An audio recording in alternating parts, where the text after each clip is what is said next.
Tanterana ny maraina teo ny fitondranam-bavaka ny taom-pianarana 520 enina amby roapolo amby roa arivo ho an'ny université ASM Manakambahiny izany ho tanterana teo any amin'ny ekara faravohatra tonga nanome voninahitra ity fotoana ity ny filompanorona ny vondrom-panabeazana ASM Andriamatoa Ratrema William ranambarany tale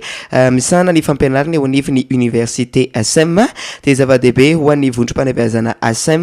ny fanakinana ny fiainana sy ny fianarana eo anatrehan'Andriamanitra tsy zava-bavao izao fa efa fiainan'ny vondrom-panabeazana ASM mihitsy araka ny fanazavana hoentin'ny taleny fampianarana eo anivon'ny université ASM. Ohatry ny fanao isan-taona ihany dia natao anatin'ny vondrom-panabeazana ASM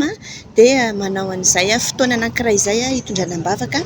ny taom-pianarana na io ny lafiny pedagogika na ny lafiny fahasalamana na ny fiainan'ny tsirairay avy mihitsy dia jerena ao anatin'izay izany hoe mifandray sy ao anatin'ny toe-tsaina atao anatin'ny vondrona mihitsy ilay izy araka izay fa voalazan'Andriamatoa Ratrema William filohan'ny vondrom-panabeazana ASM foana hoe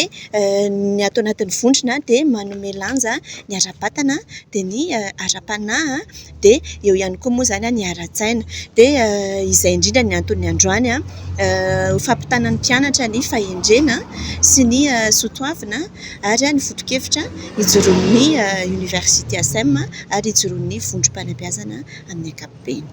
Anisy ihany koa ny lohahevitra no voaboasana tamin'ity androany ity izay niarahana tamin'Andriamatoa Robivelo tompon'andraikitra ny lalam-piofanana mikasika ny lalàna teo anivon'ny université ASM izay nitondra ny lohahevitra hoe ny fanahy ny maha olona.